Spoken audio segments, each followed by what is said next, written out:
Assalamualaikum warahmatullahi wabarakatuh. Berjumpa kembali dengan catatan Syafiq Kasim. Peristiwa yang membuat hati kita nelongso datang dari Solo. Ada sejumlah anak, rata-rata berumur di bawah 12 tahunan, merusak pemakaman orang yang berbeda agama. Jumlah makam yang dirusak tidak hanya satu atau dua, namun mencapai puluhan. Pada satu sisi, kita sadar bahwa tindakan ini masih dilakukan oleh anak-anak. Namun pada sisi yang lain, tindakan seperti ini berbahaya justru karena yang melakukannya adalah anak-anak. Kejadian ini sebenarnya sama sekali tidak diinginkan oleh siapa saja, termasuk orang tua mereka. Namun, apa kata hal itu memang benar-benar terjadi? Apa hal yang menyebabkan sampai anak-anak melakukan tindakan pengrusakan makam beragama lain? Apakah ini inisiatif murni yang datang dari pemikiran mereka sendiri atau merupakan suruhan atau ajaran orang lain? Apakah ini ada kaitannya dengan hasil indoktrinasi sebuah paham atau bagaimana?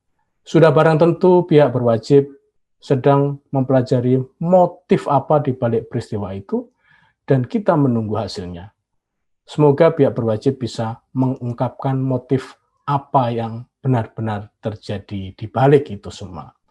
Jika boleh berefleksi, menggunakan anak untuk melakukan perbuatan yang memiliki motif kekerasan berbasis keagamaan bukan hal baru di dunia ini. Menggunakan anak-anak memang hal yang sangat potensial dan memungkinkan. Usia mereka masih sangat dini, mudah sekali dijejali dengan informasi-informasi baru, apalagi yang bersifat doktrinal. Penggunaan anak sebagai sarana atau senjata peperangan menurut UNICEF mengalami kenaikan dari masa ke masa. Menurut data UNICEF, di dunia ini ada sekitar 27 juta anak yang dipaksa keluar sekolah untuk berperang.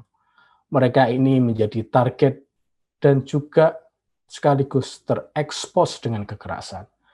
Pada tahun 2017, organisasi Boko Haram, kaum militan di Nigeria, menggunakan 135 anak untuk menjadi pelaku bom bunuh diri atau suicide bombers. Hal ini mengalami 5 kali peningkatan dari tahun sebelumnya, tahun 2016. Di Somalia pada tahun 2017 ada sekitar 1.800 anak yang direkrut untuk terlibat dalam perang. Di Sudan Selatan, anak-anak dikerahkan juga untuk menjadi pasukan perang atau army group sejak tahun 2013. Jumlahnya tidak sedikit pula, ada sekitar 19 ribuan. Bagaimana dengan ISIS? Menurut sebuah laporan, anak yang terlibat dengan ISIS sebagai generasi pelanjut mereka jumlah sekitar 10.000 yang tersebar di Syria dan Irak. Menurut film pendek PBS Children of ISIS, anak-anak ini mengaku bahwa mereka memang dilatih untuk berperang. Di kamp-kamp ISIS mereka diajarkan hanya dua hal, listening and obeying, mendengarkan dan mematuhi. Pengakuan anak-anak ISIS, mereka memang dilatih untuk berkomitmen pada kekerasan. Bahkan kekerasan seperti membunuh orang kafir adalah hal yang memang benar-benar ditekankan kepada mereka.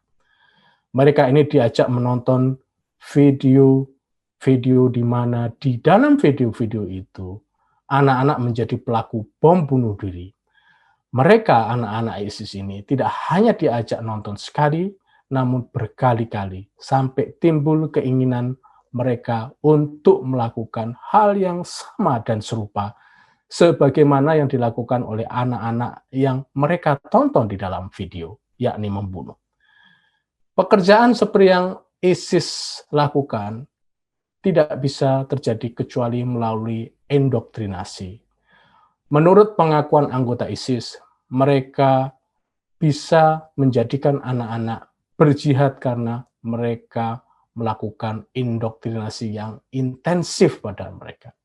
Jadi usaha mereka memang benar-benar dilatar belakangi oleh keyakinan dan motif yang sangat kuat sehingga tidak ada kata mundur bagi anak-anak itu untuk tidak melaksanakan perintah membunuh dari ISIS. Jumlah yang saya sebutkan di atas itu baru sebagian.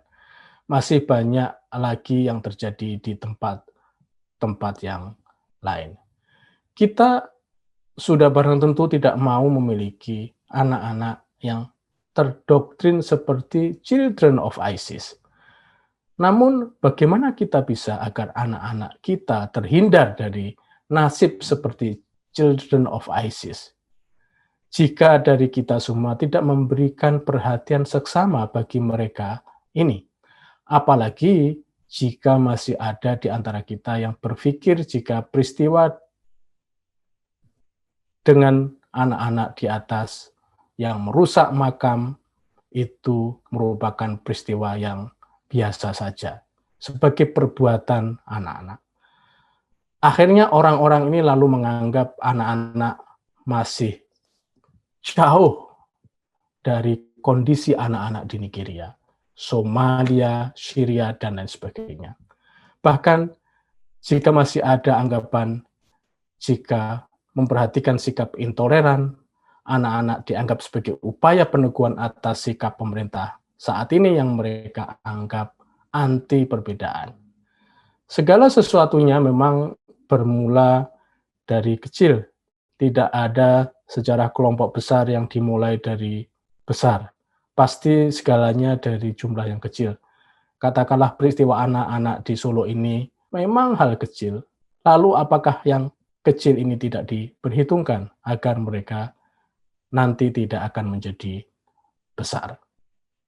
Perhatian pada peristiwa anak-anak di Solo yang merusak makam orang Kristen ini bukan hanya penting, namun kita juga bisa mengungkap siapa yang berada di balik mereka. Sebagai anak-anak mereka tidak akan memiliki ide merusak makam orang yang berbeda agama tanpa ada pihak yang mengajarkannya atau mendoktrinnya.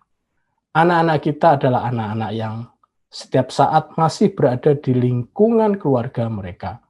Pasti jika ada hal ganjil yang menimpa mereka, mereka akan segera mendapatkan peringatan dari orang tua mereka. Artinya secara normal jika ada sikap intoleransi yang terjadi pada anak kita, itu masih dengan sangat mudah untuk diingatkan. Ini sebenarnya yang saya maksud agar kita benar-benar memberi porsi dan perhatian pada peristiwa kecil yang mengindikasikan sikap intoleransi mereka. Maka kita masih dekat untuk merengkuh dan memeluknya. Kita tinggal mencari aktor di balik anak-anak itu. Aktor-aktor ini bisa ditemui di sekolah, di pondok-pondok, atau di tempat-tempat lain. Early warning adalah hal yang lebih mudah dan murah bagi kita dibandingkan menunggu mereka benar-benar tumbuh di lingkungan yang intoleran. Sebagai catatan, kita semua tahu bahwa kita sudah masuk jangkauan ISIS dan juga gerakan-gerakan ekstremis lainnya. Anak-anak adalah masa depan kita dan kita tidak mau jika anak-anak kita tumbuh di lingkungan pendidikan, guru, dan orang tua yang intoleran. Riset nasional kita juga sudah mengindikasikan lama jika radikalisme dan terorisme sudah merambah dan menarget anak-anak. Sekali lagi, semoga kita tidak sampai ke arah itu, namun sekedar berhati-hati dan waspada adalah hal yang sangat penting bagi kita. Demikian, wassalamualaikum warahmatullahi wabarakatuh.